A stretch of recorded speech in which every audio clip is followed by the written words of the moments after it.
ಯಾವಾಗ ಕೇಂದ್ರದ NDA ಸರ್ಕಾರ ಒಂದು ಮಹತ್ವಾಕಾಂಕ್ಷೆಯ ಮಸೂದೆಯನ್ನು ಜಾರಿ ಮಾಡಬೇಕು ಅಂತ ಹೇಳಿ ಅದನ್ನು ಪರಿಚಯ ಮಾಡಿತು ಆ್ಯಂಡ್ ಮಹಿಳಾ ಮೀಸಲಾತಿ ಬಿಲ್ಗೆ ಲೋಕಸಭೆಯಲ್ಲಿ ಸೋಲಾಯಿತು, ಆಗ ಎಲ್ಲರೂ ಕೂಡ ಅಂದಾಜು ಮಾಡಿದ್ದು ಈ ಒಂದು ವಿಚಾರವನ್ನು ರಾಷ್ಟ್ರವ್ಯಾಪಿ ತೆಗೆದುಕೊಂಡು ಹೋಗುತ್ತೆ ಬಿಜೆಪಿಯನ್ನು.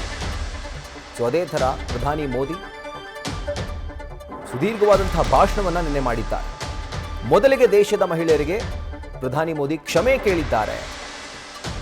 ವಿಪಕ್ಷಗಳ ನಡೆ ಸ್ವಾಭಿಮಾನಕ್ಕೆ ಕೊಟ್ಟಂತಹ ದೊಡ್ಡ ಪೆಟ್ಟು. ನಾವು ಮಾಡಿದಂತಹ ಎಲ್ಲ ಪ್ರಯತ್ನಗಳು ನೀರಿನಲ್ಲಿ ಹೋಮ ಮಾಡಿದಂಥ ರೀತಿಯಾಗಿದೆ. ಈ ರೀತಿಯಾಗಿ ವಿಪಕ್ಷಗಳ ನಡೆ ಬಗ್ಗೆ ತೀವ್ರ ಟೀಕೆ ಮಾಡಿ ಹರಿಹಾಯ್ದಿದ್ದಾರೆ. आज का बजट ऐतिहासिक है। इसमें देश की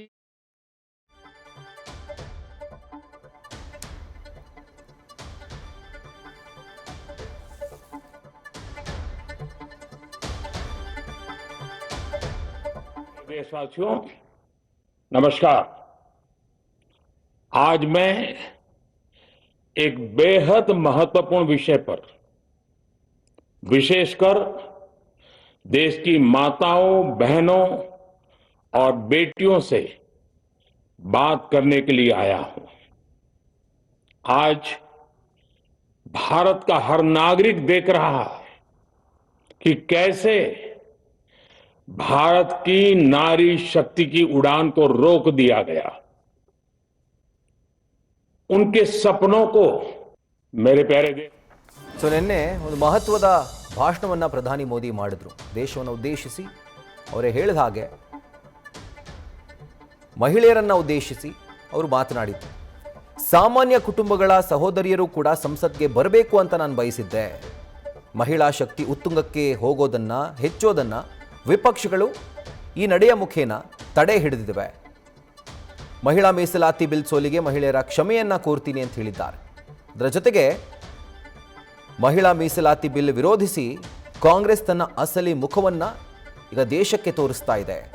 ಪರಾವಲಂಬಿಯಾಗಿರುವ ಕಾಂಗ್ರೆಸ್ ತನ್ನನ್ನು ತಾನು ಜೀವಂತವಾಗಿ ಇಟ್ಕೊಳ್ಳೋಕೆ ಈ ರೀತಿಯಾದಂಥ ಯತ್ನಗಳನ್ನು ಮಾಡ್ತಾ ಇದೆ. ಇತರೆ ಪ್ರಾದೇಶಿಕ ಪಕ್ಷಗಳು ಬೆಳಿಬೇಕು ಅಂತ ಕಾಂಗ್ರೆಸ್ ಪಕ್ಷ ಬಯಸೋದಿಲ್ಲ. ಒಡೆದು ಆಳುವ ಶಕ್ತಿಗಳೇ ಕಾಂಗ್ರೆಸ್ ಯಾವಾಗಲೂ ಆಕ್ಸಿಜನ್ ಕೊಡ್ತಾ ಬಂದಿದೆ.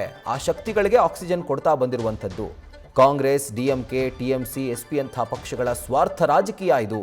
ಸುಳ್ಳು ಹೇಳೋದು, ಜನರಲ್ಲಿ ಗೊಂದಲ ಮೂಡಿಸೋದೇ ಕಾಂಗ್ರೆಸ್ನ ಅಜೆಂಡಾ. ಬದಲಾವಣೆ ಅನ್ನೋದನ್ನು ಕೇಳಿದರೆ ಕಾಂಗ್ರೆಸ್ ಅದನ್ನು ತಡೆಯಲು ತನ್ನೆಲ್ಲ ಶಕ್ತಿಯನ್ನು ಬಳಸುತ್ತೆ. BJPಗೆ ಸಂಖ್ಯಾಬಲ ಇರಲಿಲ್ಲ, ಆದರೆ ಇದನ್ನು ನಮ್ಮ ಸೋಲು ಅಂತ ಹೇಳೋದಕ್ಕಾಗಲ್ಲ ಅನ್ನುವಂಥದ್ದು ನಿನ್ನೆ ಪ್ರಧಾನಿ ಮೋದಿ ಮಾಡಿದಂಥ ಭಾಷಣದ ಒಂದು ಪ್ರಮುಖ ಹೈಲೈಟ್ಸ್, ಅಂದರೆ ಪ್ರಮುಖ ಪಾಯಿಂಟ್ಗಳು.